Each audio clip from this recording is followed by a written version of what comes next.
Habari mtazamaji wa Time Media, karibu katika simulizi ya matukio muhimu yaliyotokea kabla na baada ya Yesu Kristo kusalitiwa na mmoja wa wanafunzi wake ambaye alimuuza kwa vipande 30 vya fedha na kupelekea kukamatwa kwake kupitia mateso, kupelekwa kwa Pilato, baadaye kwa mfalme Herode, naye akaamuru arudishwe kwa Pilato, na kutokana na kelele za watu akawa na mhukumu kifo Yesu Kristo. Kwenye simulizi hii utaona mateso aliyopitia Yesu Kristo pale msalabani mpaka kupelekea mauti wake, na ilipofika siku ya 3 Yesu Kristo akafufuka kutoka katika wafu, na ndiyo dunia kwa ujumla siku hiyo inaadhimishwa kuwa ni sikukuu ya Pasaka, yaani kufufuka kwa Yesu Kristo. Ukisoma maandiko vizuri utagundua kuwa Yesu aligundua mmoja wa wanafunzi wake watamsaliti. Ukipata nafasi, soma Mathayo mtakatifu aya ya 26 mstari wa 20 mpaka 25. Utaona Yesu ambavyo aliona kuwa tukio hilo limekaribia. Leo Aprili 3 mwaka 2026 ni siku sawa na Aprili 3 mwaka 33 baada ya Yesu Kristo kuzaliwa. Ndio siku ambayo Yesu Kristo alikufa msalabani. Na hapa na kusogezea simulizi hii uweze kuona namna ambavyo mateso ya Yesu Kristo yalivyopelekea kukombolewa kwa dunia, kuanzia kusalitiwa, kupitia mateso, kufa msalabani mpaka pale ambapo alipofufuka kutoka katika wafu. Karibu. Usisahau kulike, kushare, kucomment ili tuweze kujifunza namna ambavyo mateso aliyopitia Bwana Yesu mpaka kukombolewa kwetu sisi wanadamu.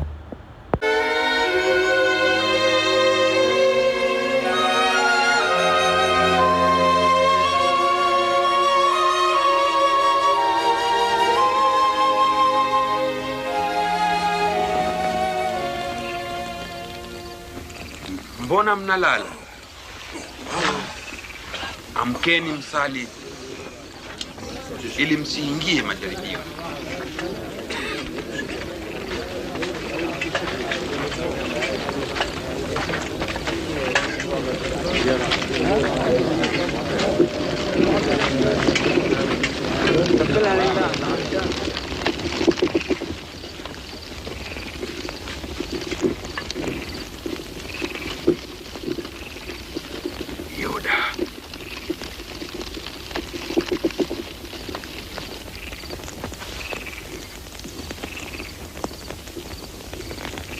Unamsaliti mwana wa Adamu kwa kumbusu. Bwana, tutumie panga zetu.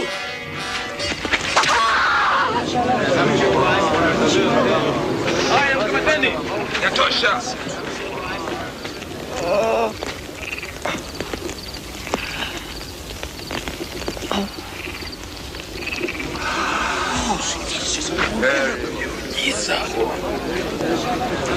Mnadhani mimi ni mhalifu hata mkanijia na panga na marungu?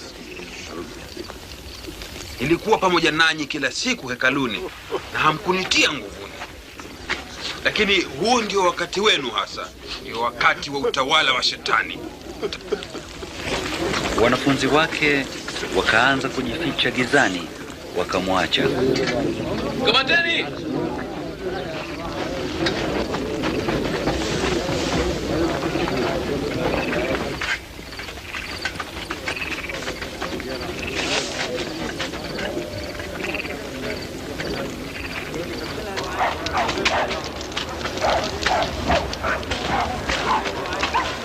Mlinda vyema.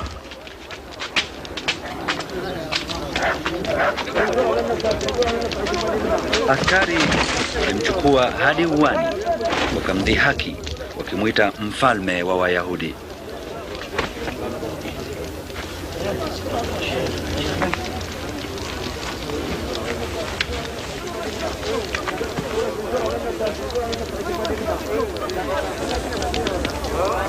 Huyu pia alikuwa pamoja na Yesu. Mimi hata simjui. Niliwaona pamoja.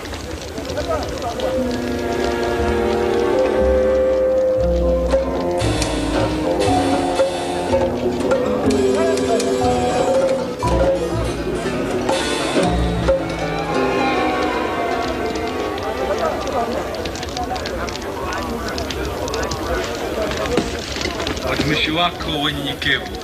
Unasikiaje ukimnyenyekea mtu mwingine?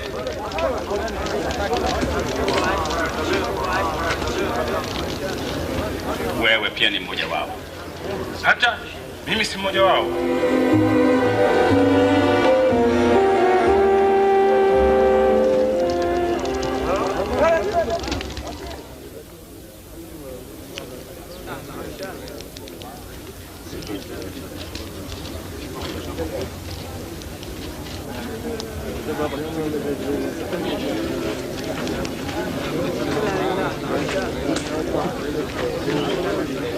Hapana shaka huyu alikuwa pamoja naye, kwa maana yeye pia ni Mgalilaya. Nenda zako huko. Sijui hata unachosema.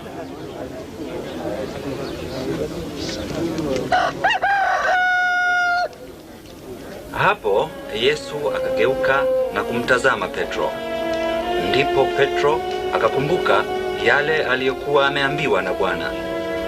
Leo kabla jogoo hajawika utanikana mara 3.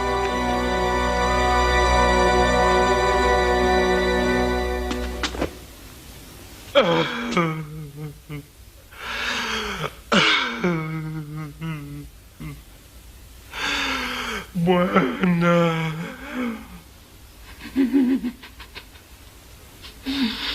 nisamehe.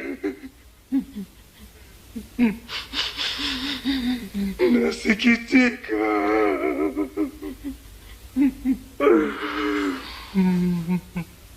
Ninakupenda.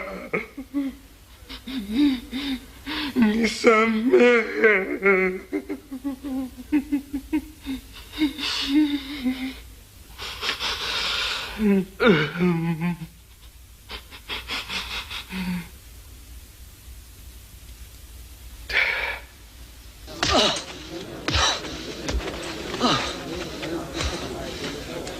Ni nani aliyekupiga? Hebu tuambie. Bashiri, ni nani atakayokupiga baadaye? Acheni! Mwacheni ninasema. Mleteni mbele ya baraza. Nenda haraka.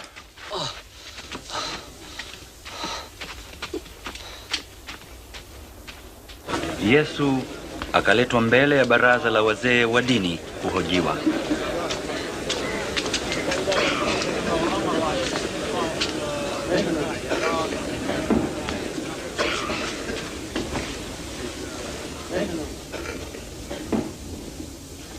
Tuambie, je, wewe ndiye Masihi?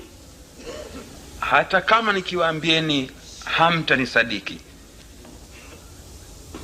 na hata kama nikiwaulizeni swali hamtanijibu.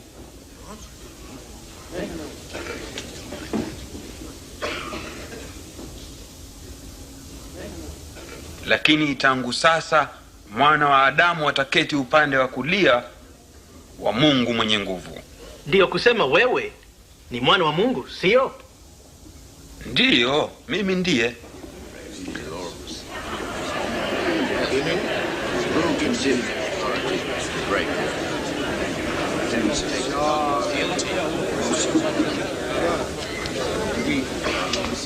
Sisi wenyewe tumesikia alivyosema.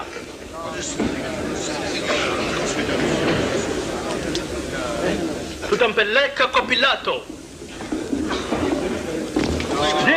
Ndio, tumuondoeni huyu.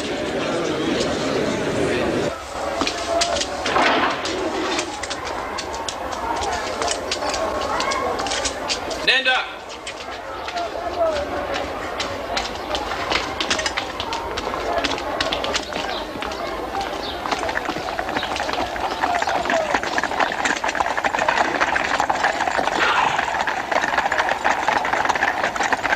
Wakampeleka Yesu mbele ya Pontio Pilato, gavana aliyekuwa katili zaidi ya magavana wa Kiroma, aliyeidhinisha kusulubiwa kwa maelfu. Na nyinyi mnataka nini hapa asubuhi yote hii? Tulimkuta mtu huyu akiwapotosha watu wetu. Alisababisha ghasia katika soko hekaluni. Adhabu yake itakuwa ipi? Hukumu. Sioni sababu ya kumhukumu mtu huyu. Ana hatia. Amewaambia watu wasilipe kodi kwa Kaisari.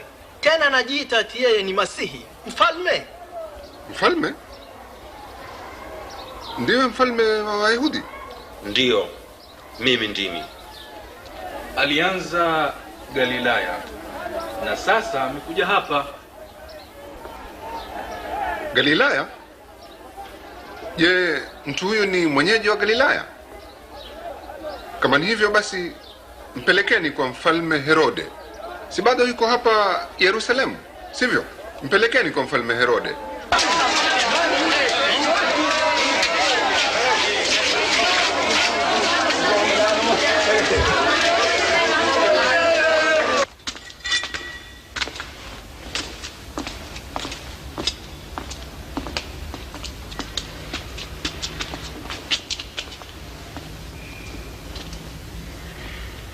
Ati unasema wewe ni nani?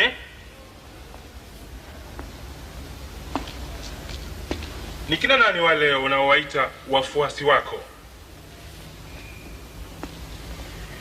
Wengi wanasema kuwa unaweza kufanya miujiza.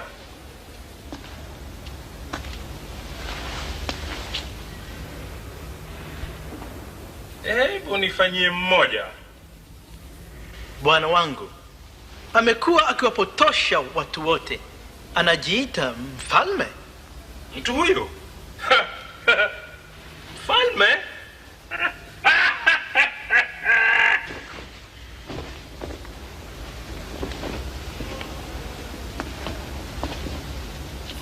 Mtukufu. Mchapeni barabara.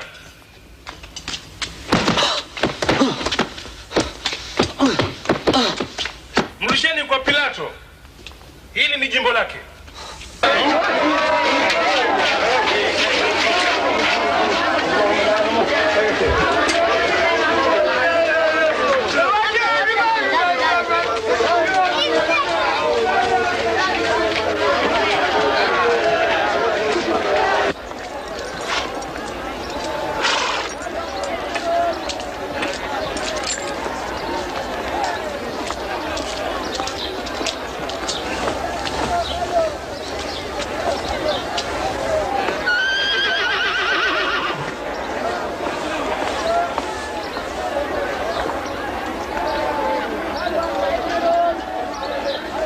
Ni dhahiri kwamba mtu huyu hakufanya chochote kinachostahili adhabu ya kifo.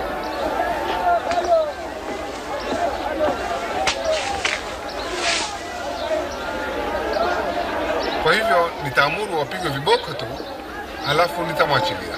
Inakulazimu kutufungulia mfungwa mmoja katika sikukuu hii. Tufungulie Baraba. Lakini muondoshe huyu. Ndio, tupe Baraba.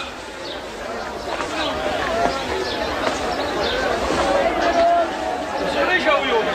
Msulubisha huyu.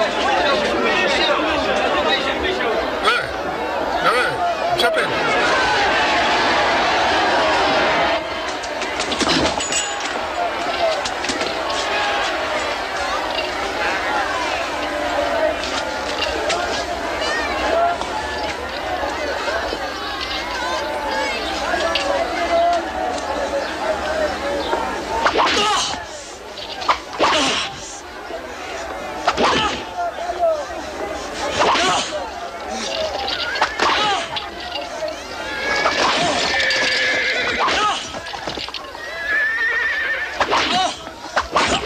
Lakini wao wakaendelea kupiga kelele kwa nguvu zao zote, Yesu asulubiwe.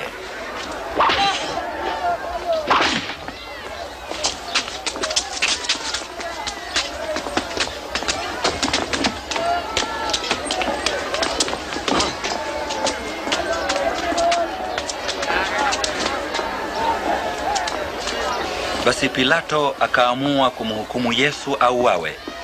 Akawafungulia Baraba, yule waliyemtaka, ambaye alikuwa ametiwa gerezani kwa sababu ya kuasi na kuua. Akamtoa Yesu kwao wamsulubishe.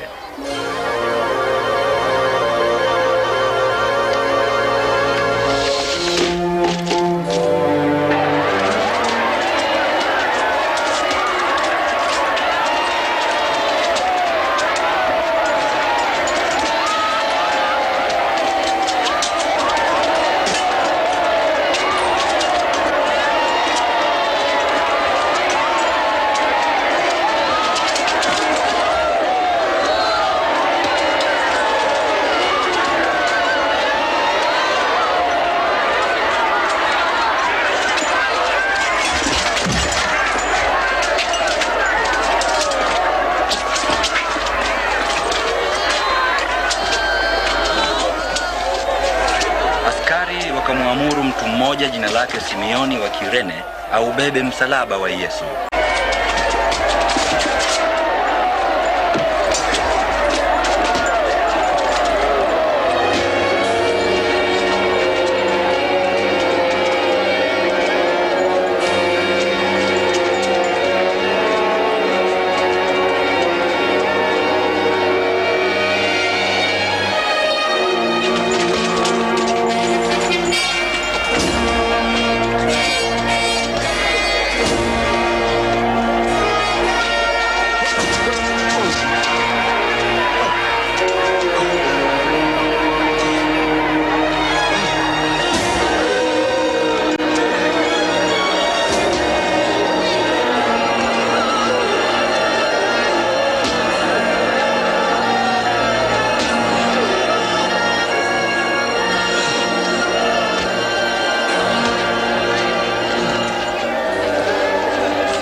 Tunakusikitikia Bwana, tunakulilia. Kunywa haya. Kunywa Bwana.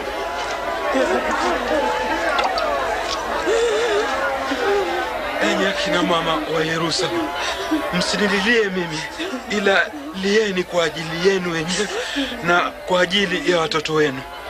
Kwa maana kama watu watautendea mti mbichi namna hii, itakuwaje kwa mti mkavu? Mungu na akusaidie, tunakuombea.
Wasamehe kwa kuwa hawajui wanalofanya.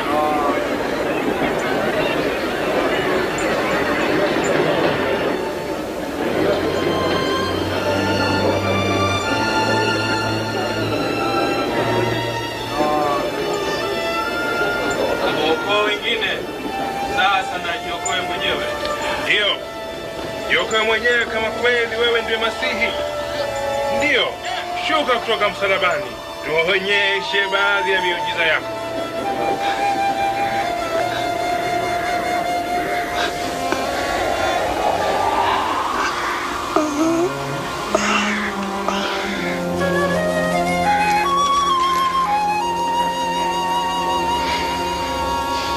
Hivyo Yesu akasulubiwa katikati ya wahalifu wawili, unabii ukakamilika.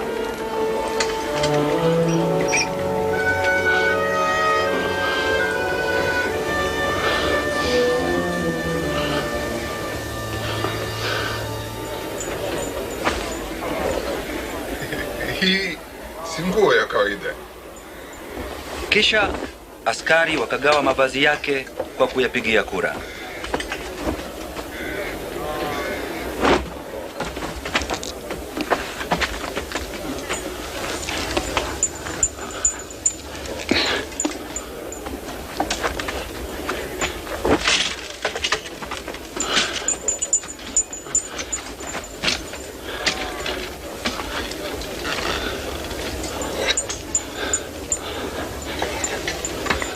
Wakaweka maandishi haya juu yake: huyu ndiye mfalme wa Wayahudi.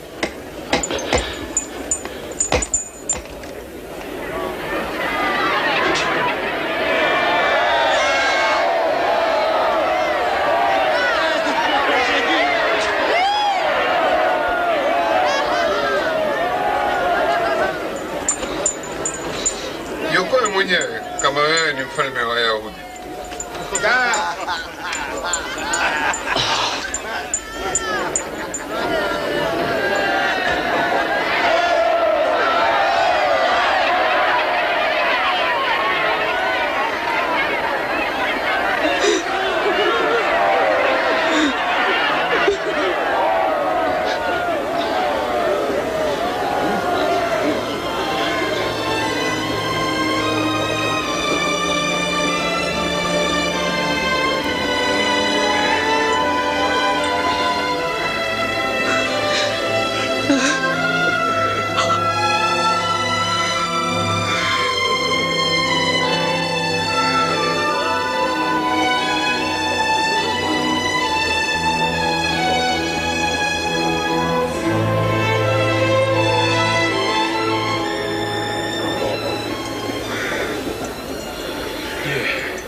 Si kweli kwamba wewe ndiye Masihi? Jiokoe mwenyewe na sisi pia. Wewe umwogopi Mungu? Amepewa adhabu kama yako, ingawa yeye hakufanya chochote kibaya. Yesu, unikumbuke wakati utakaporudi katika ufalme wako. Nakwambia kwa hakika leo utakuwa nami mahali pema peponi.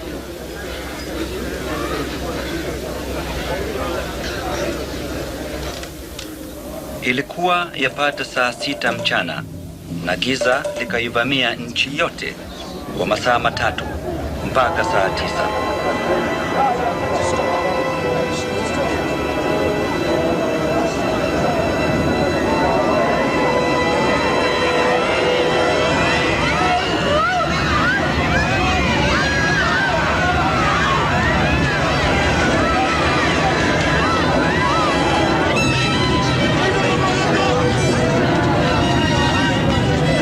Pazia lililokuwa limetundikwa hekaluni likapasuka katikati.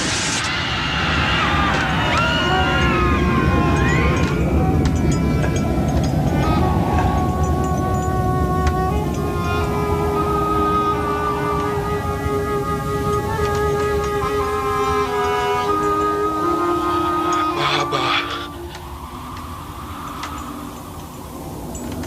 mikononi mwako naiweka roho yangu.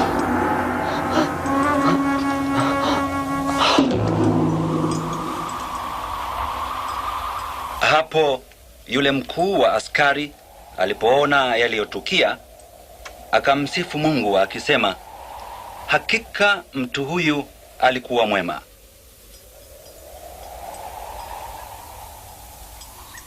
Yusufu, mwenyeji wa Arimataya, mtu mwema na aliyeheshimika na mmoja wa halmashauri ya baraza kuu la Wayahudi, hakuwa amekubaliana nao katika kitendo chao. Yeye alimwomba Pilato amruhusu akauweke mwili wake katika kaburi kabla siku ya kuabudu kuanza, jua lilipotua.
Tuye radhi, tunaufuata mwili wa Bwana wetu. Mnakaribishwa nyote, lakini harakisheni, Sabato inakaribia.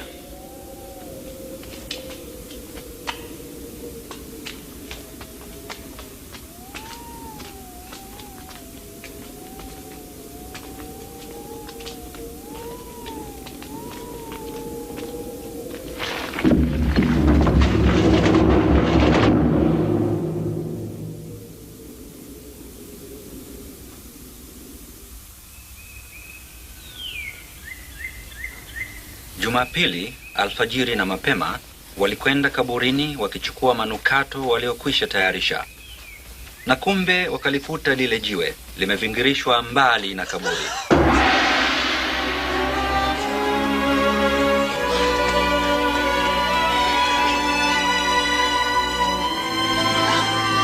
Na walipoingia ndani, mwili wa Bwana Yesu hawakuuona.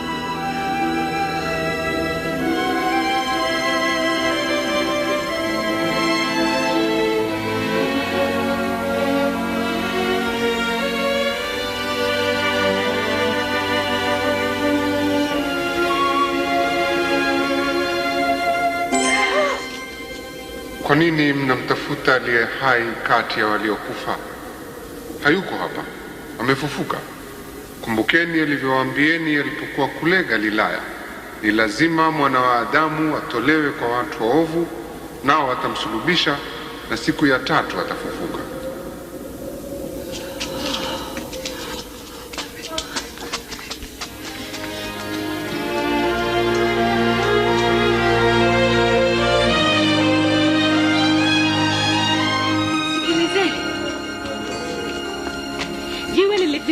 Mbali tukaingia, lakini mwili wa Bwana wetu haukuwamo. Ati nini? Hauko? Na watu malaika wawili waliong'aa kama jua wakatutokea, wakatuambia, kwa nini mnatafuta aliye hai kati ya waliokufa? Ni kweli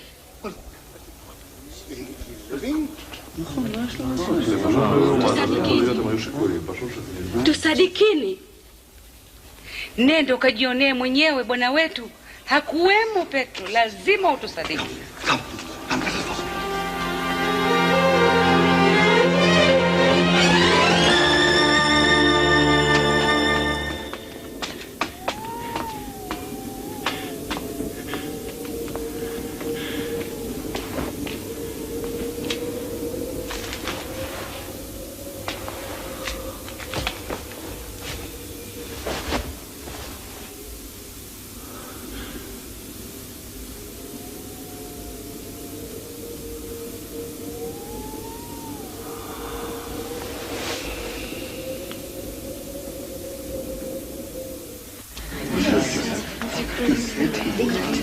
Yesu aliwatokea wawili kati ya wanafunzi wake, wakarudi Yerusalemu kwa furaha, wakawaambia wale wengine, hakika Bwana amefufuka. Na walipokuwa wakiwaambia hayo, Yesu mwenyewe akajiunga nao.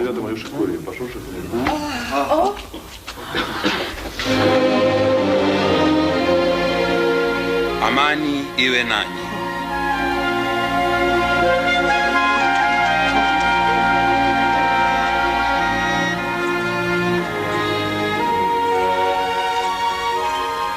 Kwa nini mnafadhaika?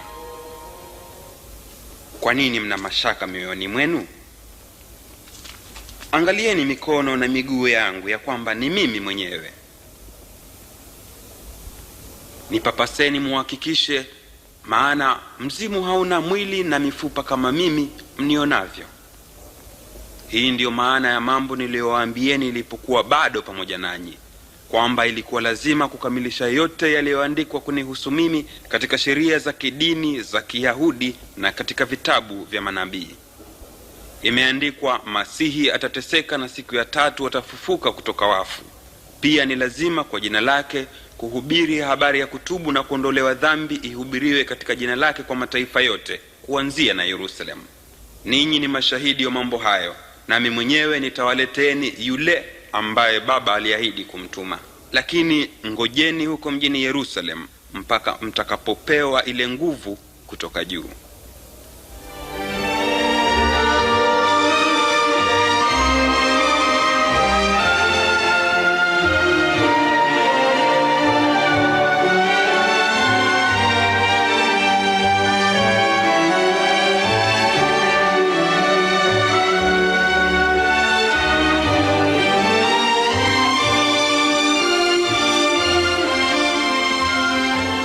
Mwenyezi Mungu awabariki na kuwalinda.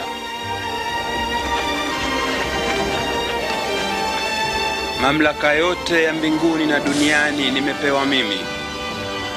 Kwa hivyo nendeni mkayafunze mataifa, muyabatize yote kwa jina la Baba na la Mwana na la Roho Mtakatifu. Mwafunze wafuate yote niliyowaamuru, na niko pamoja nanyi daima hadi mwisho wa dunia. Amen.